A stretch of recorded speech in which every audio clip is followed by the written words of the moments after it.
قربانی، اسپیسیفکلی یہ والی قربانی، اس کو ہم کبھی نہیں سمجھ پائیں گے اگر ہم حضرت ابراہیم علیہ السلام کو نہیں جانتے۔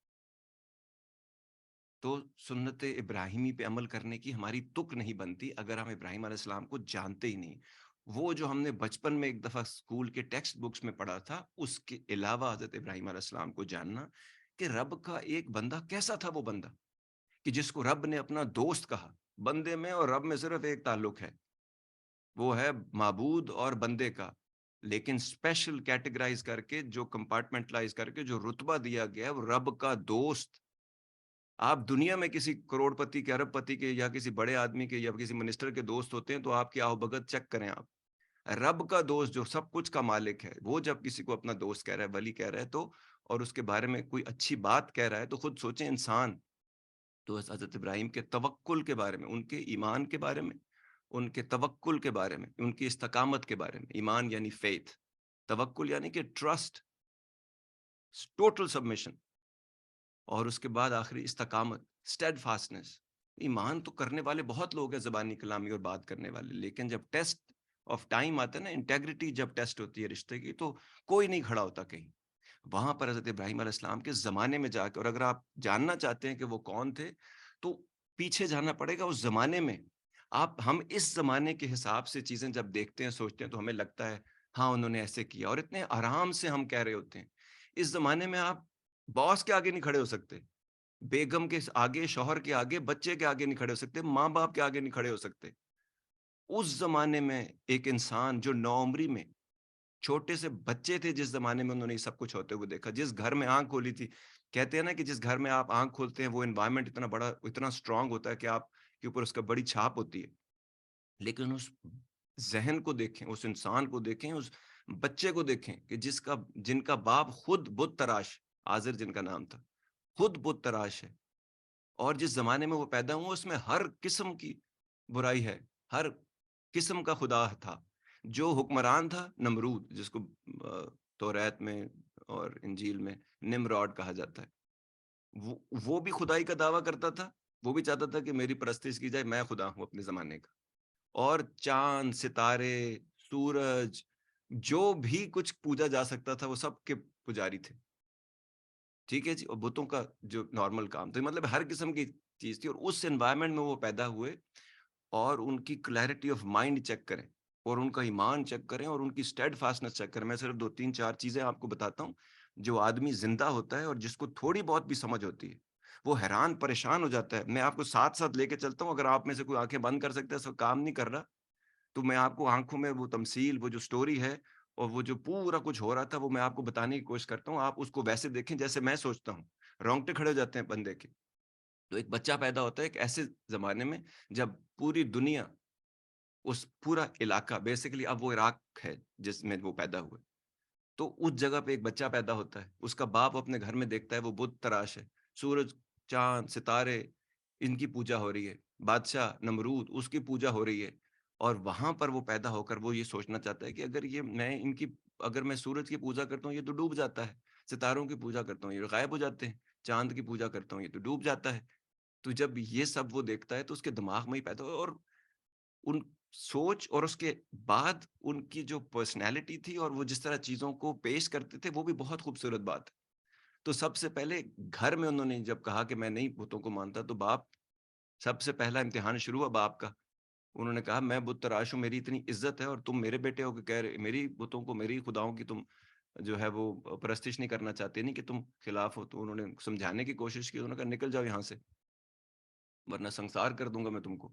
تو وہاں سے وہ نکلے پہلے تو، ٹھیک ہے جی، اور اس کے بعد یہ ثابت کرنے کے لیے، لاجیکلی یہ ثابت کرنے کے لیے کہ بیچارے کچھ نہیں کر سکتے، ایک دن ایک ایونٹ ہو رہا تھا، اور اس ایونٹ میں وہ اندر پورا ایک ایسا تہوار ہوتا ہے، جیسے مختلف تہوار ہوتے ہیں، ہر زمانے میں تہوار ہوا کرتے تھے، تو اس میں ایک تہوار میں وہ تمام لوگ آتے تھے، اور ہر قسم کے کھانے رکھے جاتے تھے، اور ہر قسم کی محفل کی جاتی تھی، تو اس میں وہ بھی تھے اس زمانے میں۔ تو انہوں نے کیا کیا، سارے ایک ہتھوڑا لیا یا تیشا لیا، وہ سارے توڑ دیے بت، اور جو سب سے بڑا بت تھا اس کے کندھے پہ رکھ لیا، ورنہ سارے توڑ دیتے وہ، لیکن اس کے کندھے پہ رکھ دیا انہوں نے۔ تھوڑا لوگ جمع ہوئے تو انہوں نے کہا جی یہ کیا ہوا، تو یہ کیسے ہو سکتا ہے، کوئی اتنی بے حرمتی کیسے کر سکتا ہے اپنے خداؤں کی؟ تو انہوں نے کہا جی ان کو بلائیں، وہ ایسی ایسی باتیں کرتے رہتے ہیں۔ ان کو بلایا گیا تو انہوں نے کہا मैं क्यों करूँगा? मुझे तो लगता है कि ये जिनके कंधे पे सबसे जो बड़ा भूत है, उसने सबको मारा है, क्योंकि वो सबसे पावरफुल लगता है, उसी के कंधे के ऊपर वो हथौड़ा भी लटका हुआ है, ठीक है? तो लोगों ने कहा जी कि मतलब ये अजीब मंतक है और बात है। पहले उन्होंने समझने की कोशिश की, फिर वो खैर ये बात बढ़ते-बढ़ते जो है वो नमरूद तक पहुँच गई। नमरूद ने कहा जी कि तुम मेरी खुदाई का दावा जो है वो कबूल नहीं करते। मैंने सुना है तूने, हाँ जी, मैं नहीं कबूल करता। अब लड़का नौउम्री सी है, बादशाह के सामने, अपने वक़्त का बादशाह जिसके सामने कोई नहीं बोलता, वहाँ वो खड़े होके कह रहे हैं। उन्होंने कहा खुदा तो मैं हूँ। तो उन्होंने कहा मेरा खुदा तो वो है। और हाज़िर-जवाबी चेक करें, ज़हन चेक करें। उस बच्चे का या नौजवान का जिसने कहा जी अगर आप खुदा हो, मेरा जो रब है वो मशरिक से सूरज निकालता है, आप मगरिब से निकाल दो। तो वो उधर ही शशदर्द हो गया कि ये क्या लॉजिक इसने दी है, उसका तो कोई जवाब नहीं है। तो उन्होंने कहा ठीक है, इनको आग में डालो। प्रेसिडेंट सेट करते हैं, डराते भी हैं, प्रेसिडेंट भी सेट करते हैं, वो खुद ही ठीक हो जाएँगे, और अगर नहीं मानते तो सज़ा भी दे देंगे। तो जी, अगला इम्तिहान चेक करें कि क्लैरिटी जब आती है और ईमान एक इंसान का एक ब्रेन वेव है, उसको लेके वो चल रहे हैं, और इतने खतरनाक ज़माने में जहाँ सीधी मौत है, और वहाँ पर वो आग का अलाव जलता है, और उसमें वो फेंकने की तो ज़रूरत ही नहीं पड़ी, वो खुद चल के उसमें चले गए, और फिर रब के हुक्म से वो आग, यहाँ पे ये भी बताया जाता, समझा जा सकता है कि आग जो है, उसकी नेचर क्या है? जलाना। किसने दी है ये नेचर कि वो जला सकती? बनाने वाले ने। तो ये वापस कौन ले सकता है? वही जिसने उसको जलाना दिया, उससे जलाना ले लेता है। तो वो आग उनके लिए कुछ नहीं कर सकी। फिर क्या होता है? उसे जब वो बड़ा हो रहा होता है साथ-साथ, तो अपने लोग उसको अब कत्ल करना चाहते हैं। तो जब भी नबियों को कत्ल करने की कोई ऐसी प्लानिंग की जाती है, तो उनको उसके बाद हिजरत करनी पड़ती है, और हिजरत कोई इतना आसान काम नहीं होता। आप में से बहुत सारे लोग वो अपने एंग्शियस माइंड्स को समझ सकते हैं। मैं 10, 15, 20 साल से लोगों को जानता हूँ जो अमेरिका, इंग्लैंड और बाकी जगहों पे आए, वो आज भी, उनके लिए वर्ड क्या है? एलियंस। वो आज भी एलियनेटेड फ़ील करते हैं किसी और सोसाइटी में, स्ट्रक्चर में, और वो आज भी पीछे ही देखते रहते हैं। आज भी जब पुलिस उनको पुल ओवर करती है, वो टैक्स भी दे रहे हैं और सब कुछ, लेकिन वो घबरा जाते हैं, डर जाते हैं। ये जो गरीबुल वतनी की एक फ़ीलिंग आ जाती है इमिग्रेंट्स के अंदर, ये बड़ी मुश्किल से जाती है। ये आपकी अगली जनरेशन में नहीं होगी, क्योंकि वो यहीं पे पैदा होते हैं, उन्हें समझ ही नहीं आती ये क्या डर है, घबराहट है। तो उस ज़माने में, इस ज़माने में तो जहाज़ पे बैठ के आप चले जाते हैं, उससे पहले चले आप बहरी जहाज़ पे बैठ के चले जाते थे। लेकिन उस ज़माने में अपना अपने आप को लेके या दुनिया, अपने मामलात, अपने रिश्तेदार, थोड़े से जो लोग हैं उनको साथ लेके चलना। अब वहाँ से निकलते हैं, इराक से निकलते हैं, तो आप शाम जाते हैं। शाम में भी उधर भी ये इसी किस्म के मसाइल आपके साथ होते हैं। फिर आप मिस्र जाते हैं। अब आप ये सोचो जिस कल्चर की ये बात हो रही है, उसमें आपकी उम्र, आपकी अपनी कज़िन से शादी होती है हज़रत सारा से, अ, रिश्तेदारी थी। तो उनके साथ आगे अब आपकी उम्र हो गई है। जिस कल्चर में ना, ये कल्चर सिर्फ़ हमारे गाँव में नहीं था, जब मैं बड़ा हो रहा था तब भी था, बहुत ताने पड़ते थे, हमारी माँ को भी पड़े, बाकी लोगों को भी पड़ते थे। इर्द-गिर्द में जब बेटा नहीं होता, जब औलाद ही नहीं होती, चल बेटा तो बड़ी दूर की बात है, औलाद ही जब पैदा नहीं होती, उम्र आपकी 80 साल हो जाती है सारी तगो-दौ में। इसी फ़ेथ और अपनी इन चीज़ों के, जो आप कहते हैं उसको जीने में, दिखाने में, और इस सफ़र की सोबतों में, और वहाँ पे 80 साल उम्र हो जाती है आपकी ऐसे ही। तो फिर एक दूसरी जगह से भी आपको शाम से भी निकलना पड़ जाता है, और वहाँ पर वो दुआ करते हैं कि "ऐ मेरा मुझे औलाद जो है वो अता फरमा।" तो फिर वो जब मिस्र जाते हैं और फिर वहाँ पे हज़रत हाजरा से मुलाकात होती है। हिस्ट्री को मस्ख़ करने वाले कभी बाज़ नहीं आते। उन्होंने हज़रत हाजरा को लौंडी का और कनीज़ कह दिया, हालाँकि वो मिस्र के बादशाह की वो उनकी साहबज़ादी थी, शहज़ादी थी बेसिकली। तो उनसे फिर रब ने उनको बशारत दी, और उससे फिर हज़रत मूसा अलैहिस्सलाम पैदा हुआ। अब हज़रत इस्माईल अलैहिस्सलाम पैदा होते हैं, ठीक है? अब हज़रत इस्माईल अलैहिस्सलाम पैदा होते हैं 80 साल के। उस कल्चर में आप कल्चर को समझें कि जब हुज़ूर पाक की ना बहुत सारी निस्बतें हैं हज़रत इब्राहिम के साथ। अगर आप मैं थोड़ा-सा वहाँ से कहानी को लेके इस तरफ आता हूँ, ताकि आपको थोड़ी समझ आए कि कितनी तकलीफ़ की बात है। कबाइल का कल्चर, थोड़े से लोग, सब आपको जानने वाले, आप रब की बात करने वाले, अताअत करने वाले, और सपोज़िडली आपके पास वो सारी नेमतें होनी चाहिए थी जो वहाँ उनके पास थी। पैसा, दौलत, नाम, मुकाम और औलादें, ठीक है जी? और आपकी औलाद नहीं हो रही। और अगर होती ही थी, हुज़ूर पाक की जब हुई, तो जब वो ले ली गई, तो उनके जो चचा कह के लगा के हँसने वाले, और उन पे ये कहने वाले कि ये तो बेनस्ल रहेंगे। फिर उस वक़्त सूरह कौसर आती है, तो आप खुद सोचिए उस कल्चर में कितना मुश्किल होता होगा। मैंने तो ये अपने कल्चर में देखा, आज से 30-40 साल पहले इतनी तकलीफ़ देते हैं लोग जब औलाद नहीं होती और स्पेशली जब बेटा नहीं होता।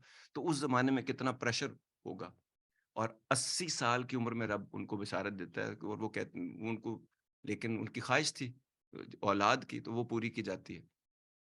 फिर आप तवक्कुल देखें आगे जाके, रब सिर्फ़ आज़माने के लिए कि इतनी ज़िंदगी गुज़ारने के बाद मैंने तुम्हारी वो ख़्वाहिश पूरी की, मैंने पूरी की ख़्वाहिश, तो इसके बदले तुम ऐसा करो, अपनी बीवी को, हज़रत हाजरा को और हज़रत इस्माइल को जो है वो हिजाज़ की जो सहरा में एक जगह ऐसी है जहाँ पे सिर्फ़ पहाड़ियाँ, बीच में कुछ नहीं है, ना कोई दरख़्त, ना बंद मेरी माँ जैसे कहती है ना बंदा, ना बंदे दी ज़ात, कोई दरख़्त नहीं, कोई शेड नहीं, कोई खाने की चीज़ नहीं, और वहाँ पर उन्होंने कहा उनको छोड़ दो। और जब उनकी बेगम उनसे पूछती हैं, हज़रत हाजरा पूछती हैं, तो हमें किसके सहारे छोड़ें? तो कहते हैं रब के सहारे, थोड़ा-सा पानी था वो दे दिया, थोड़ी-सी खजूरें थी, दैट्स ऑल। और फिर वहाँ पर जो होता है वो भी आप हज़रत, वो भी बहुत खूबसूरत बात है जिसकी वज़ह से फिर रब ने उसको भी कन्फ़र्म था, क़यामत जो है वो सफ़ा मरवा के पहाड़ियों के बीच में जो भी आप करते हैं वो भी आपको करना पड़ता है, और उसकी याद ताज़ा करने के लिए। अच्छा, ये सब भी हो गया, अब वो अपनी जगह पे खड़े हैं, इस्तिक़ामत है, ईमान है, सारी चीज़ें चल रही हैं। अब उनको ख्वाब आता है, कितने इम्तिहान हो रहे हैं, शुरू से देखें कितने इम्तिहान हैं, कितनी मुश्किल से ज़िंदगी गुज़र रही है। 80 साल की उम्र में बच्चा पैदा होता है, बच्चे की उम्र जो 13-14 साल जब होती है, तो उस वक़्त उनकी क्या उम्र होगी आप खुद सोचें, 100 साल के करीब होंगे वो। उस वक़्त उनको पहला ख्वाब आता है कि वो हज़रत इस्माइल अलैहिस्सलाम की कुर्बानी दे रहे हैं। नबी को ख्वाब वैसे नहीं आता होता, वही के तौर पे आता है। तो वो उसका भी इम्तिहान है, बड़े डिस्टर्ब होते हैं। अब इतने दिल, जब एक नई उम्मीद पैदा हुई, नई कॉम्पलें फूटती हैं इंसान की, और आदमी ना किसी तरीके से कुछ चीज़ें करना चाहता है। तो अब क्या हुआ? उन्होंने कहा, एक दफ़ा ख्वाब आया, फिर दूसरी दफ़ा ख्वाब आया, फिर तीसरी दफ़ा ख्वाब आया, तो उसके बाद उन्होंने अपने बेटे को बताया वो ख्वाब। बेटा देखें आगे से जिसके बारे में रब कहता है ना, मैंने हिकमत वाला, बुर्दबार, समझ वाला बेटा अता किया, सब्र वाला। और वो बेटा क्या कहते हैं जी, पैगंबर का बेटा ही पैगंबर होता है। और 13 साल की उम्र में बच्चा कैसे ये कह सकता है? आपने इस दुनिया में कहता हुआ सुना है किसी बच्चे को कि अगर आपको, कि अब्बा जान अगर आपको यही ख्वाब आ रहा है तो फिर देर किस बात की है? आप मेरी कुर्बानी करें, आप मुझे साबिर पाएँगे। वो किस दिल से लेके गए होंगे? कैसे वो कुरान में ये पूरा किस्सा है कुरान में। फिर उसके बाद उनको पेशानी के बल उन्होंने लिटाया ताकि उनकी आँखों में ना देखें, उनका चेहरा ना देखें, और उस वक़्त फिर वो मतलब सोचें आप, इंसान की बात हो रही है, अपनी औलाद अपने हाथों से ज़िबह करना कि रब के लिए, कि अगर ये वो कह रहा है तो फिर यही वो चाह रहा है। और जब वो उसकी कोशिश करते हैं सिर्फ़, तो उस वक़्त जो है वो एक जानवर होता है और उसकी सैक्रिफ़ाइस हो जाती है। और रब कहता है कि आप दोनों ने अपना जो सबमिशन थी वो आपकी कबूल हुई। और इस बात को, रब को ये चीज़ इतनी पसंद आई कि एक इंसान, एक रब, अपने रब की खातिर, परवरदिगार की खातिर उसका ईमान इतना मज़बूत, इतनी उसकी स्टेडफास्टनेस कि वो किसी भी हद तक जा सकता है। बचपन से लेकर आखिरी उम्र तक किसी भी हद तक वो जा सकता है। तो दोस्त होना इतनी आसान चीज़ नहीं है। दुनिया में दोस्ती का हक, अगर आपको दोस्त नहीं मिल रहा तो आप में प्रॉब्लम है। इसी तरह रब की दोस्ती भी उन लोगों के लिए जो उसके लिए ये तमाम चीज़ें करने की कम से कम कोशिश ज़रूर करते हैं, नीयत ज़रूर रखते हैं। तो ये और ये बात रब को इतनी पसंद आई कि वो रहती दुनिया तक, जब तक लोग हैं इस दुनिया में, दीन इब्राहिमी पे रहने वाले लोग जो हैं, जितने भी हैं, ठीक है जी, मुसलमान भी दीन इब्राहिमी पे हैं बाय द वे। हम लोगों को इन बातों के बारे में कम पता है क्योंकि ये सारी बातें बताई नहीं जाती। तो ये इतनी खूबसूरत बात लगी कि ता क़यामत इस बात को इसी तरह रखा जाएगा। और फिर उसके बाद एक और ड्यूटी दी गई, उस उम्र में एक और, वहाँ से भी हिजरत करवा के, तो सहराए अरब भेजा गया कि वहाँ पे ये जो काबा है ना, ये हज़रत आदम अलैहिस्सलाम ने इसकी बुनियाद रखी थी। और फिर मतलब पहले इंसान ने जो दुनिया में रिकॉर्डेड में आपको आते हैं, उन्होंने रखी थी। और फिर उसके बाद इतने ज़माने गुज़र गए, सैलाब आए, वो जगह ऐसी थी जिसकी वजह से वो सिर्फ़ बुनियादें रह गई थी। और फिर कहा गया कि आप यहाँ पर, इस जगह पे आप काबा बनाएँ, बैतुल्लाह, रब का घर। जब हम लोग कहते हैं ना, इसमें एक टेक्निकल फ़ॉल्ट है वर्ड के अंदर, हम स्पेशली हम देसी लोग जो है ना इंडिया पाकिस्तान में, हम लोग खाना काबा कहते हैं। खाना का मतलब भी घर है, काबा का मतलब भी घर है। तो अच्छे अल्फाज में काबतुल्लाह, बैतुल्लाह। तो इस तरह कहने से वो बेसिकली काबा जब आप कहते हैं तो वो पूरा हो जाता है घर। تو کعبۃ اللہ اللہ کا گھر، تو اس کے بعد اس کی بنیاد رکھی گئی اور ساتھ یہ کہا گیا کیوں؟ کیونکہ لوگ یہاں عمرہ کریں، حج کریں اور قربانی کریں۔ تو یہ پوری وہ ایک کہانی آپ کو اس طرح، جب تک آپ اس کو اس زمانے میں جا کے نہیں سمجھیں گے، بے سر و سامانی کی حالت میں، اتنے مشکل حالات میں، بچپن میں، جوانی میں، بڑھاپے میں، آخری دم تک، اور یہ ایک چیز پہ ایمان رکھنا، پھر اس پہ استقامت سے کھڑے رہنا، اور کسی بھی حد تک اپنی سب سے پیاری چیز کو رب تک قربان کرنے کی نیت تک کرنا اور کوشش تک کرنا، یہاں تک یہ جو ساری سبمیشن کی بات ہے، اور اس سارے سبمیشن میں انسان کا پتہ چلتا ہے، اس کی درجے زندگی میں بلند ہوتے ہیں ساری چیزیں، لیکن ہم ان تمام چیزوں کو صرف قربانی اور کاروائی کی قربانی کرتے ہیں، یا پھر ہم دکھلاوے کی قربانی کرنا شروع کر دیتے ہیں۔ ان تمام چیزوں سے ہم کبھی اس جگہ پہ نہیں پہنچ سکتے۔ To get the full Radio Azad experience, download the Radio Azad app from the App Store or Google Play and take us with you everywhere.